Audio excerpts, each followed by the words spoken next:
புத்தாண்டு நல்வாழ்த்துக்கள். அதாவது நம்ம தமிழர்கள் தமிழ் புத்தாண்டை தான் நம்ம வந்து விசேஷமாக கொண்டாடணும் அப்படின்ற ஒரு அமைப்பில் வந்துட்டு இந்த தமிழ் புத்தாண்டு அப்படிங்கிறது வரக்கூடிய ஏப்ரல் 14 தொடங்க இருக்குது. நம்மளுடைய தமிழர்களுடைய ஒரு பண்பாட்டில், நம்மளுடைய கணித முறைகளில், நம்மளுடைய சாஸ்திர முறைகளில் முன்னோர்கள் வகுத்து கொடுத்தது எது அப்படின்னு கேட்டிங்கன்னா சித்திரை 1 தான் நமக்கு தமிழ் புத்தாண்டு. பிறக்க போகிற தமிழ் புத்தாண்டு இந்த சித்திரை 1 அப்படிங்கிறது விஸ்வாசு வருடம். அதாவது 60 வருடங்கள் தமிழருக்கு பிரபவ விவ சுக்ல பிரமோத்துத பிரம்மோத்பத்தி ஆங்கிரச ஸ்ரீமுக பவ யுவ தாது ஈஸ்வர வெகுதானியா அப்படின்ட்டு 60 வருடங்கள் தமிழ் வருடங்கள் கொடுக்கப்பட்டிருக்கு. அதில் 39வது வருடமானது விஸ்வாசு வருடம். இந்த வருடத்தை நோக்கி தான் நம்ம அடியெடுத்து வைக்கிறோம். நம்ம தமிழர்களுடைய கலாச்சாரப்படி பல்வேறு மதங்களும் பல்வேறு இனங்களும் பல்வேறு கலாச்சாரங்களும் இருந்தாலும் இந்த உலகத்தினுடைய ஆதி கர்த்தா, ஜோதிட சாஸ்திரத்தினுடைய ஆதி கர்த்தா அப்படிங்கிறவங்க தமிழர்கள் தான். அப்படிங்கிறதுல எல்லளவு கூட மாற்றம் இல்லை அப்படிங்கிறத நீங்கள் நல்லா புரிஞ்சுக்கணும். இந்த உலகத்துக்கு சாஸ்திரத்தையும் நாள்காட்டியும் வான சாஸ்திரத்தையும் தொகுத்து கொடுத்தவங்க யாருன்னு கேட்டால் நம்ம தமிழர்கள். நம்ம தமிழ் புத்தாண்டை நம்ம மற்றவங்களுக்கு கொடுத்துட்டு மற்றவங்களுடைய கேலண்டர் எடுத்து நம்ம பயன்படுத்திக்கிட்டோம். இது மிகப்பெரிய ஒரு தவறு. இந்த இடத்துல நம்மளுடைய தமிழ் புத்தாண்டை நம்ம பின்பற்றணும்னு சொல்லி ஒரு வேண்டுகோளை நம்ம வச்சுட்டு இந்த தமிழ் புத்தாண்டு எப்படி இருக்குது அப்படிங்கிற அமைப்பையும் தமிழ் புத்தாண்டு என்ன, தமிழ் புத்தாண்டுடைய சிறப்புகளையும் நம்ம வந்து பேசுவோம். நாள் என் செய்யும் வினைதான் என் செய்யும் என்னை நாடி வந்த கோள் என் செய்யும் கொடுங்கூற்று என் செய்யும் கூரேசர் இருந்தாலும் சிலம்பும் சதங்கையும் தண்டையும் சண்முன் தோளும் கடம்பும் என் கண்முன் வந்து தோன்றினேன். அதாவது நம்மளுடைய தமிழ் கடவுள் அப்படிங்கிறவர் முருகன் தாங்க. அகத்தியருக்கு தமிழை கற்றுக் கொடுத்தவர் யாருன்னு கேட்டிங்கன்னா முருகன் தாங்க. முருகன் தான் தமிழ் கடவுள். அதாவது அவருடைய பிறப்பு வேணால் நம்ம வந்து சிவன் பார்வதி அப்படி இப்படின்னு நம்ம சொல்லலாம். ஆனால் தமிழுக்கென்ற ஒரு கடவுள், தமிழினுடைய ஆதி கர்த்தா அப்படிங்கிறவங்க யாருன்னு கேட்டிங்கன்னா முருகன் தான். ஸோ அதனால் நம்ம முருகனை வணங்கி நம்ம இந்த பதிவை தொடர்வோம். சித்திரை 1 அப்படிங்கிறது ஏப்ரல் 14 ஆங்கில கணக்குப்படி. ஆங்கில கணக்கை தயவு செஞ்சு யாரும் எடுத்துக்க வேணாம். ஆங்கில நாள்காட்டி தவறானது தான். இது வந்து நம்ம சவால் விட்டே சொல்லலாம். ஒரு 15 நாட்கள் ஆங்கில நாட்காட்டியில் காணாமல் போய் அதை தேடி கண்டுபிடிச்சி அதுக்காக நாட்களை திருத்தின ஒரு வரலாறு நம்ம வரலாறு இருக்குது. நல்லா தெரிஞ்சுக்கோங்க. இன்னையிலேருந்து இன்னும் நூற்றுக்கணக்கான வருடங்களுக்கு கிரகணத்தை ஆதி காலத்திலே குறித்து வச்சுருக்காங்க நம்ம முன்னோர்கள். ஸோ அப்படிப்பட்ட நம்மளுடைய தமிழ் வருடப்பிறப்பான விஸ்வாச வருடப்பிறப்பு எப்படி நடக்குது அப்படின்னு பார்த்தீங்கன்னா, திங்கட்கிழமை அன்னைக்கு பிரதமை திதியில் சுவாதி நட்சத்திரத்தில் வஜ்ரம் நாமயோகத்தில் கௌளவ கரணத்தில் பிறக்க இருக்குது. இந்த சித்திரை 1 தாங்க கேரளாவில் ஐயப்பனுக்கு நடை திறப்பு முதல்ல நடக்கக்கூடிய நாள் அப்படின்னா சித்திரை விசு அப்படின்னு சொல்லுவாங்க. விசு அப்படின்னா சமப்படுத்துதல் அப்படின்னு பேர். சித்திரை விசு அப்படிங்கிறத கேரளாவில் விசேஷமாக கொண்டாடுறாங்க. ஏன்னா நம்மகிட்டேருந்து பிழிஞ்சு போன ஒரு மொழி வந்து மலையாளம் அப்படிங்கிறது. சரி, விஸ்வாசு வருடத்துக்கு நம்ம முன்னோர்கள் என்ன விளக்கம் கொடுத்துருக்காங்க அப்படின்னா, விஸ்வாசு அப்படின்ற சொல் வந்துட்டு நேர்மை, நீதி, செல்வம் அப்படின்னு உயர்ந்த ஒரு அர்த்தத்தை வச்சுருக்காங்க.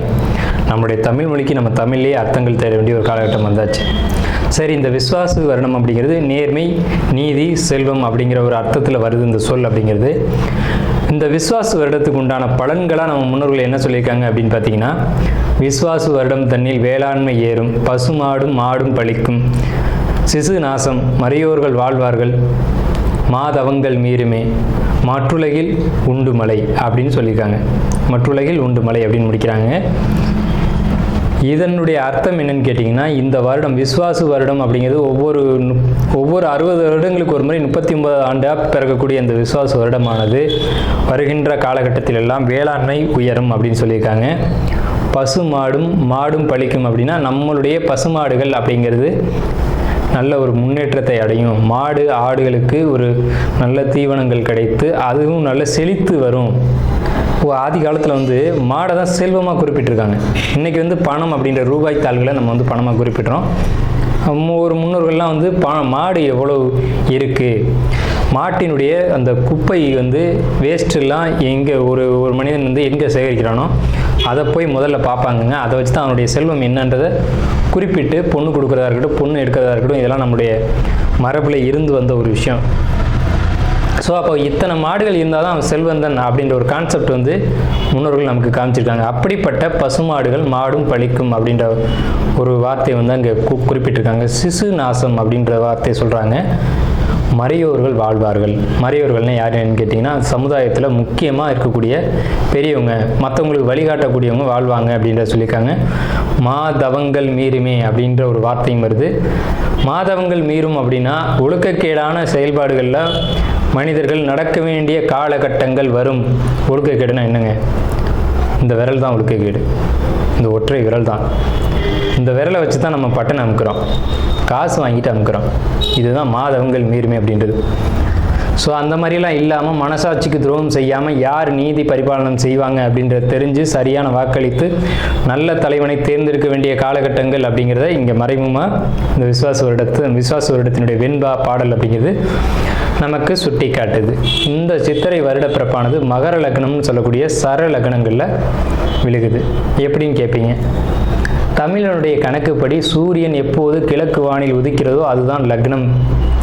ஸோ சித்திரை மாதம் 1ஆம் தேதியானது உதிக்கக்கூடிய நேரம் அப்படிங்கிறது கிழக்கு வானத்தில் சூரியன் உதிக்கக்கூடிய அந்த டைம் அப்படிங்கிறது 2:22 அதிகாலை மணி 2:22க்கே சூரியன் கிழக்கு வானத்தில் உதிச்சிடறாரு. அப்போ அது லக்னமாக போட்டுக்கணும், இந்த வருடத்தினுடைய பிறப்பு லக்னமாக போட்டுக்கணும். ஸோ அப்படி நம்ம போடும்போது மகர லக்னம் சர லக்னத்தில் விழுகுது. முன்னோர்கள் சித்திரை 1ஆம் தேதி அப்படிங்கிறத கண்டறிஞ்சு அந்த 1ஆம் தேதி தொடங்கக்கூடிய லக்னத்தை கண்டறிஞ்சு அதுக்கான பலன்களை பஞ்சாங்கங்களில் எழுத ஆரம்பிச்சிருக்காங்க. ஸோ அதன் அடிப்படையில் சர லக்னமான மகர லக்னத்தில் இந்த புத்தாண்டு அப்படிங்கிறது பிறகுது. இது ஒரு விசேஷமான ஒரு விஷயந்தான். ஏன் அப்படின்னு கேட்டிங்கன்னா, அந்த மகர லக்னத்துக்கு அதிபதியான சனி பகவான் ஒரு பலமான ஒரு நிலையில் வருடப்பிறப்பின் போது இருப்பாங்க அப்படிங்கிற ஒரு விசேஷமான ஒரு அமைப்பில் இந்த வருடப்பிறப்பு அப்படிங்கிறது விஸ்வாச வருடம் பிறக்கின்றது. ஸோ இந்த விஸ்வாச வருடம் பிறக்கும் போதே நமக்கு ஒரு நல்ல செய்தி கிடைச்சாச்சு, இந்த வருடம் நன்றாக இருக்க போகுது அப்படிங்கிற ஒரு விஷயம். சரி, இதை சித்திரை மாதம் தான் நீங்கள் தமிழருடைய கலாச்சாரம் அப்படின்னு சொல்றீங்களே, இதுக்கு ஏதாவது ஆதாரம் இருக்கா அப்படின்னு கேட்டிங்கன்னா கண்டிப்பாக இருக்கிறது. புறநானூறு அப்படின்ற ஒரு தமிழ் இலக்கியம் இருக்குது. அதில் போய் தேடி பார்த்தீங்க அப்படின்னா தலைநாள் பூத்த பொன் இணர் வேங்கை அப்படின்ற சொல்லும், கனிவேங்கை நன்னாளே நாடி மலர்தலால் அப்படின்ற வார்த்தை வரும். அதாவது சித்திரை மாதத்தில் பூக்கள் அதிகமாக பூத்து குலுங்கும். அதனால தலைநாள் அப்படின்ற சொல்ல யூஸ் பண்ணுறாங்க. தலைநாள்னா முதல் மாதம் அப்படின்னு, தலை மாதம் கடை மாதம் அப்படின்னு பிரிக்கிறாங்க. கனிவேங்கை நாடி மலர்தலால், கனிவேங்கை நல்லான் நாடி மலர்தலால், அந்த பூக்கள் பூக்கிறதுனால அந்த கனிவேங்கை மாதம் அப்படிங்கிறதையும் தலைநாள் பூத்த பொன் இணர் வேங்கை அப்படின்ற சொல்லும் புறநானூறு அப்படின்ற இலக்கியத்தில் தமிழ் மாதம் முதல் மாதம் சித்திரை மாதம்ன்ற குறிப்பீடு அங்கே இருக்குது. சரிங்களா? வண்ண மலர்கள் பூத்து குலுங்கக்கூடிய ஒரு பொன்னான மலர்கள், பொன் போன்ற மலர்கள். இன்றைக்கும் கேரளாவில் ஒரு மஞ்சள் நிறத்தில் தங்க நிறத்தில் பூக்கக்கூடிய பூக்களை பறித்து அவங்க விசேஷத்துக்கு சித்திரை 1 அன்னைக்கு கொண்டாடுறாங்க. அவங்க தமிழ் பண்பாடை பின்பற்றுறாங்க அப்படின்றத இதை நீங்கள் தெரிஞ்சுக்கலாம். சரிங்களா? இப்போ இந்த சித்திரைக்கு அதிதேவதை யாருன்னு கேட்டிங்கன்னா மகாவிஷ்ணு. மகாவிஷ்ணு தான் காக்கக்கூடிய கடவுள் அப்படின்னு சொல்கிறாங்க. மகாவிஷ்ணு எங்கும் நிறைந்தவர் அப்படின்னு சொல்கிறாங்க. சரிங்க சார், சித்திரை மாதம் விசேஷங்களை கொண்டாடலாமா அப்படின்ற ஒரு கேள்வி வரும். 100% கொண்டாடலாம். ஏன்னு கேளுங்க. இதுக்கு உதாரணம் ராமர் தான். ராமர் பட்டாபிஷேகம் ஏற்ற மாதம் எதுன்னு கேட்டிங்கன்னா சித்திரை மாதங்க. அப்போது விலக்கப்பட்ட மாதங்கள் அல்ல, இது விசேஷத்துக்கு ஏற்றுக்கொள்ளப்பட்ட மாதம் எதுன்னு கேட்டிங்கன்னா சித்திரை மாதம்தான். பகவத்கீதையிலே ஒரு வார்த்தை வருது, ருதுக்களில் நான் வசந்த ருதுவாக இருக்கிறேன் அப்படின்னு கிருஷ்ணன் சொல்கிறார். நம்மளுடைய வாக்கியம்ல, இது பகவானுடைய சொல். அப்போ வசந்த ருது அப்படின்றது எதுன்னு கேட்டிங்கன்னா சித்திரை 1 தான் வசந்த ருதுனுடைய தொடக்கம். வசந்த காலம் அப்படிங்கிறது வெயில் காலம் அப்படின்னு தான் பேர், கோடை காலம் அப்படின்னு பேர். வசந்த காலமானது சித்திரை வைகாசி, இந்த 2 மாதத்தையும் வசந்த காலம் அப்படின்னு குறிப்பிடுறாங்க சமஸ்கிருதத்தில். அப்போ இந்த வசந்த காலம் எனக்கு பிடித்த ருது அப்படின்னு சொல்கிறாரு கிருஷ்ணர். ஸோ ராமர் பட்டாபிஷேகம் ஏற்றுக்கிட்ட நாட்கள் எது அப்படின்னு கேட்டிங்கன்னா சித்திரை மாதம். அப்போ சித்திரை மாதம் புது வீடு வாங்கலாம், புது வீடுக்கு கிரகப்பிரவேசம் பண்ணலாம், புது மனை எழுப்பலாம், மனை சம்பந்தப்பட்ட விஷயங்கள், மங்கள காரியங்கள், இது மிதுன ராசி கடைசி இறுதி பாகமாக இருக்கக்கூடிய புனர்பூச நட்சத்திரம் 1, 2, 3 பாதங்கள். உங்களுக்கு இந்த விசுவாச ஆண்டு எப்படி இருக்கும்? கவலைகளும் குழப்பங்களும் அதிகரிக்கும். பொறுமையாகவும் நிதானமாகவும் இருந்து அதை சரி செய்யணும். பேச்சுக்களால் வம்பு வழக்குகள் ஏற்படக்கூடிய காலகட்டம். நிதானமாக பேசணும். பேச்சுக்களை யார்கிட்ட என்ன பேசணும் தெரிஞ்சு பேசணும். வெளியூர் வெளிநாடு பயணங்கள் மூலமாக வருமானங்கள் அதிகரிக்கிறதுக்கான காலகட்டம். எல்லா தொந்தரவுகளை இருந்தும் வெளியில் வரக்கூடிய ஒரு காலகட்டம். எந்த முடிவும் திடீர்னு எடுக்க வேணாம், யோசித்து நிதானமாக எடுங்க. உங்களுக்கு ஒரு வழிகாட்டி இருப்பாங்க, அவங்கள கேட்டு எந்த ஒரு விஷயத்தை முடிவு செய்யுங்க. எனக்கு குழப்பத்தில் இருக்கீங்க, கவலையில் இருக்கீங்க அப்படின்றதுனால முடிவுகளில் தடுமாறக்கூடிய ஒரு அமைப்பு உண்டு. வெளியூர் வெளிநாடு பயணங்கள் போகிறதன் மூலமாக ஏற்பட வேண்டிய பிரச்சனைலேருந்து நீங்கள் தப்பிச்சுக்கலாம். இந்த மிதுன ராசி அப்படிங்கிறது காலபுருஷ தத்துவத்தில், அதாவது மேஷம் ரிஷமம் அப்படின்னு எண்ணி வரும்போது 3வது ராசி. இது முழுக்க அறிவு சார்ந்த ஒரு ராசி. அறிவு சார்ந்து பயணிக்கக்கூடியவங்க மிதுன ராசிக்காரங்க. நகைச்சுவை பண்ணுறது, காமெடி பண்ணுறது, அறிவு சார்ந்த ஒரு மீடியா தொடர்பு, எழுத்துத்துறை, கவிதை, கட்டுரைகள் எழுதுறது, இது சம்பந்தப்பட்ட தொடர்புடைய எல்லாருக்குமே மிதுன ராசியாக தான் இருப்பீங்க. இந்த மிதுன ராசிக்காரங்களை பொறுத்தவரைக்கும் உங்களுடைய குணம் எப்படி இருக்கும் அப்படின்னா, ஒரு ஆணவம் மிக்க குணம். ஆணவம்னா நமக்கு தான் அறிவு இருக்குது அப்படின்னு நினைக்கக்கூடிய ஒரு எண்ணம் உங்களுக்கு அதிகமாக இருக்கும். நம்மளை விட எல்லோரும் ஒரு படி கீழே தான் இருக்கணும் அப்படின்ற எண்ணம் இருக்கும். ஏன்னா அறிவு அதிகமாச்சு அப்படின்னாலே அது கொஞ்சம் தொந்தரவு கொடுக்கும் உங்களுக்கு. ரகசியங்களை உங்களுக்கு காப்பாற்ற தெரியாது. நெருங்கிய நண்பர்களாக இருப்பாங்க, அல்லது நீங்கள் தான் அவங்கள அனுசரித்து போயிட்டுருப்பீங்க. அவங்கள உங்கள் கைக்குள்ளே வச்சு பார்த்துக்கிட்டு இருப்பீங்க. ஆனால் அவங்கள பற்றின ரகசியத்தை பப்ளிக்கில் உடைச்சிருவீங்க. ஸோ அப்போ அவங்களுக்கு என்ன ஆகும், மனசு உடஞ்சி போயிடும் இல்லையா? இந்த மாதிரியான குணம்லாம் உங்களுக்குள்ளே தான் இருக்கும். இது எப்படின்னா, அர்ஜுனனும் கிருஷ்ணரும் மாதிரி. அர்ஜுனனை காப்பாற்றினதும் கிருஷ்ணர் தான், அர்ஜுனனை அழித்ததும் கிருஷ்ணர் தான். இதே சமயத்தில் அர்ஜுனன் கிருஷ்ணர்கிட்ட இருந்ததுனால தான் அவன் பொழைச்சான். அறிவு எங்கே அதிகமாக இருக்கோ அங்கே கொஞ்சம் சிக்கலம் இருக்கும். கிட்டத்தட்ட கிருஷ்ணர் பண்ணின சேட்டைகள் எல்லாமே உங்கள்கிட்ட அதிகமாக இருக்கும். மிதுன ராசிக்காரங்க அல்லது மிதுன லக்னக்காரங்களாக இருந்தாலும் சரி, எல்லா செயல்களிலும் தன்னுடைய கை ஓங்கி இருக்கணும் அப்படின்ற எண்ணம் உங்களுக்குள்ளே இருக்கும். ரகசியத்தை காப்பாற்ற மாட்டீங்க, ரகசியத்தை காப்பாற்ற முடியாது. உங்களுக்கு ஏசி ஒத்துக்காதுங்க. அதிகமாக காற்றோட்டமாக இருக்கணும் அப்படின்னு நினைப்பீங்க, வெட்ட வெளிகளில் இருக்கணும் அப்படின்னு நினைப்பீங்க. அழகு சம்மந்தப்பட்ட விஷயங்களில் உங்களுக்கு ஈடுபாடுகள் அதிகமாக இருக்கும். பள்ளி கல்வி கற்றுக்கிறது, கலைகளை கற்றுக்கணும் அப்படின்ற எண்ணம் உங்களுக்குள்ளே எப்போவுமே அதிகமாக இருந்துக்கிட்டு இருக்கும். இந்த குணமுடைய உங்களுக்கு இந்த விசுவாச ஆண்டு எப்படி இருக்கும் அப்படிங்கிறத நம்ம பார்க்குறோம். இந்த ஆண்டினுடைய கிரக நிலை அமைப்பு அப்படிங்கிறது, உங்கள் ராசிக்கு உங்கள் ராசியின் மேலே சந்திரன், உங்கள் சந்திரன் மேலே குரு. நீங்கள் மிதுன ராசி, உங்களுக்கு மிதுனத்தில் தான் சந்திரன் இருக்கும். மிதுன லக்னக்காரங்களுக்கு லக்னம் மிதுன லக்னமாக இருக்கும், அதன் மேலே குரு. உங்கள் ராசிக்கு 3ஆம் இட கேது, உங்கள் ராசிக்கு 9ஆம் இட ராகு, 10ஆம் இட சனி. இதுதான் கிரக அமைப்பு அப்படிங்கிறது. இந்த கிரக அமைப்பு என்ன பலன்களை கொடுக்க போகுது? நம்ம கிரகங்களை பற்றி அதிகமாக பேச வேண்டியதில்லை, பலன்களை அதிகமாக எடுத்துக்குவோம். மிதுனம் அப்படின்னு சொன்னாலே அறிவு சார்ந்த ராசி அப்படின்னு நம்ம சொன்னோம். 10ஆம் இடத்துல சனி இருக்காங்க. 10ஆம் இடத்து சனி இருப்பிடத்தை மாற்றி கொடுக்கும் அப்படின்ற ஒரு அமைப்பு ஜோதிடத்தில் உண்டு. நீங்கள் இடம் மாற போகிறீங்க அல்லது மாறிட்டீங்க, மாறுறதுக்கான அமைப்பை தேடிட்டு இருக்கீங்க.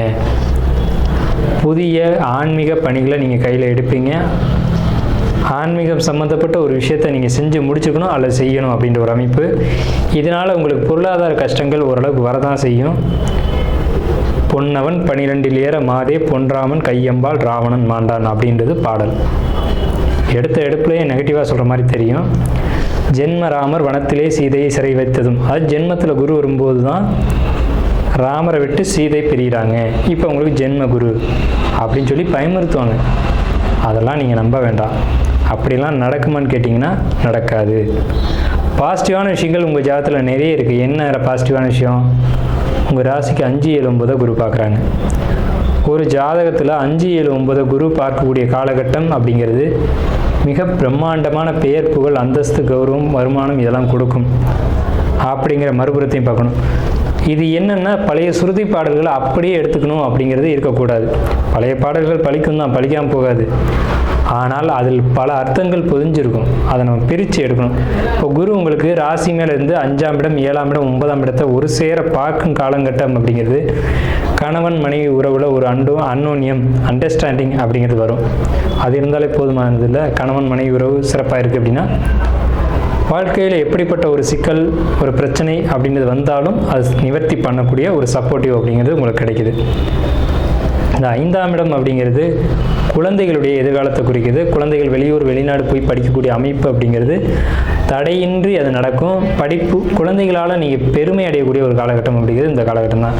இப்போ என் பொண்ணு 10th படிக்கிறா, +2 படிக்கிறா, நல்ல மார்க் வருமா சார் அப்படின்னா கண்டிப்பாக பெரிய மார்க் ஸ்கோர் பண்ணி உங்களை பெருமைப்படுத்துவாங்க. சமுதாயத்தில் உங்களை ஒரு அங்கீகாரத்தில் கொண்டு போய் வைப்பாங்க. இவங்களுடைய அம்மா, இவங்களுடைய அப்பா அப்படிங்கிற இடத்துல கொண்டு போய் இவங்களை வைக்கிறது அப்படிங்கிறது இந்த விசுவாச ஆண்டில் தான் நடக்கும். ஸோ அப்படிப்பட்டவங்களுக்கு வாழ்த்துக்கள், என்னுடைய முதல் வாழ்த்துக்கள். அப்புறம் பார்த்தீங்கன்னா, அப்போ ஒரு சொத்து வரணும் சார், வராமே பெட்டிங்கில் நிற்கிது, வருமா அப்படின்னு கேட்டிங்கன்னா நிச்சயமாக அந்த ப்ராப்பர்ட்டி உங்களுடையது. உங்களுக்கு உரிமை உள்ள ப்ராப்பர்ட்டியாக இருந்து நீங்கள் உங்களுக்கு நேர்மையான முறையில் அது சேரணும் அப்படின்ற ஒரு அமைப்பு இருந்ததுன்னா கண்டிப்பாக அது உங்களை வந்து சேரும். அதில் இது நாள் வரைக்கும் இந்த தங்கு தடைகள் அப்படிங்கிறது திடீர்னு காணாமல் போயிடும். ஸோ சொத்து, ப்ராப்பர்ட்டி, இந்த இஷ்யூஸ் அப்படிங்கிறதுலாம் இனி இருக்காது. வீடு, வாகனம் இதெல்லாம் சேர்க்கக்கூடிய ஒரு அமைப்பு காலகட்டம் அப்படிங்கிறது இந்த காலகட்டத்தில் உண்டு. புதிய வீடு வாங்கணும் அல்லது புதிய சொத்து வாங்கணும். அது வீடாக இருக்கலாம், வாகனமாக இருக்கலாம், இயந்திரமாக இருக்கலாம், ஏதோ ஒன்றா இருக்கலாம். ஆனால் சொத்துக்கள் உங்களுக்கு சேரும் அப்படிங்கிறத மாற்று கருத்துக்கு இடமில்லை. நீண்ட தூர பயணங்கள், நீண்ட தூரம் போய் குலதெய்வத்தை வழிபாடு செய்கிறது, புனித பயணங்கள் அப்படிங்கிறதெல்லாம் உங்களுக்கு இந்த காலகட்டத்தில், குறிப்பாக நடைப்பயணமாக போகிறது அப்படிங்கிற ஒரு பழமையான வழிபாடுகள் அப்படிங்கிறதுலாம் இந்த காலகட்டத்தில் விசுவாச ஆண்டில் தடைப்பட்ட காரியங்கள் இப்போ வந்து அது தடைகள் நிவர்த்தியாகி நீங்கள் அந்த வழிபாட்டை எடுத்து செய்யக்கூடிய காலகட்டம். உங்கள் முன்னோர்கள் செஞ்சு வந்த புண்ணிய காரியங்கள், தர்ம காரியங்கள் இது நாள் வரைக்கும் விட்டு போயிருந்தாலும் அது இந்த ஆண்டு திரும்பவும் இதெல்லாம் செஞ்சுருந்தாங்கப்பா, நீங்கள் இதை செய்யணும் அப்படின்னு யாரேனும் ஒருத்தர் வந்து உங்களுக்கு ஒரு வழிகாட்டியாக இருந்து அதை எடுத்து கொடுத்து அதை நீங்கள் செஞ்சு உங்களுடைய பாவ கணக்குகளை குறைத்து கொள்ளக்கூடிய, புண்ணிய கர்மாவை சேர்த்து கொள்ளக்கூடிய ஆண்டு இந்த விசுவாச ஆண்டு. அதனால தான் விசுவாசுக்கு நீதி, நேர்மை, செல்வம் அப்படின்ற பெயரை கொடுத்துருக்காங்க. இந்த தமிழ் புத்தாண்டான 39வது வருடமான விசுவாச ஆண்டு அப்படிங்கிறது உங்களுக்கு புதிய வீடு, புதிய வாகனம், புதிய சொத்து சேர்க்கைக்கான காலகட்டம். பிரிந்து போன நண்பர்களாக இருக்கட்டும், பிரிந்து போன உறவுகளாக இருக்கட்டும், மீண்டும் வந்து உங்களை புரிஞ்சுக்கிட்டு உங்களோட இணையக்கூடிய காலகட்டம். அதே நேரத்தில் அவங்களுடைய ரகசியங்களாக இருக்கட்டும், அவங்க உங்களுக்கு கொடுத்த கருத்துக்களாக இருக்கட்டும், நீங்கள் யார்கிட்டையும் வெளிப்படுத்தாதீங்க. பேச்சினால தேவையற்ற கெட்ட பேரை நீங்கள் சந்திக்கக்கூடிய காலகட்டம். அதை மட்டும் நான் உறுதியாக சொல்கிறேன். இது ஒன்று மட்டும்தான் உங்களுக்கு மைனஸ், மற்ற எல்லாம் சிறப்பாக இருக்குது. தொழில் நல்ல ஒரு நிலைமைக்கு வரும் அப்படிங்கிற ஒரு அமைப்பு இந்த காலகட்டத்தில் உண்டு. சமயத்தில் உங்களுக்கு நடக்கக்கூடிய ஒரு சின்ன பாதிப்பை பற்றியும் சொல்லி ஆகணும். என்னென்னு கேட்டிங்கன்னா, நகை ஆபரணங்களை பொறுத்த வரைக்கும் நீங்கள் கவனமாக வச்சுக்கணும். உறவுகளை பொறுத்த வரைக்கும் யாரையும் நம்பி ஜாமீன் கையெழுத்து போட வேண்டாம். நகை சம்மந்தப்பட்ட விஷயங்கள், ஆபரணங்கள் சம்மந்தப்பட்ட விஷயங்கள், நண்பர்கள், கூட்டாளிகள் அப்படின்னு சொல்லி யாருக்கும் கொடுக்கறது, வாங்கிறது, அதே மாதிரி ஜாமீன் கையெழுத்து போடுறது, இது சார்ந்த விஷயங்களை பொறுத்த வரைக்கும் நீங்கள் குறைச்சிக்கோங்க. அதை குறைச்சிக்கிறது தான் நல்லது அப்படிங்கிற ஒரு அமைப்பு. ஸோ எல்லா வகையிலும் உங்களுக்கு ஏற்றம் இருந்தாலும் உங்களுக்கு சின்ன ஒரு டிராபேக் மட்டும் இருந்தது, அதையும் நம்ம சொல்லிட்டோம். உங்களுக்கான பரிகாரம் அப்படின்னு நம்ம பார்க்கும்போது, ரோஹிணி நட்சத்திரம் வரக்கூடிய நாளில் முடிந்த வரைக்கும் கிருஷ்ணர் வழிபாடு அப்படிங்கிறது உங்களுக்கு மிகப்பெரிய ஒரு ஏற்றத்தை ஏற்படுத்தி கொடுக்கும்.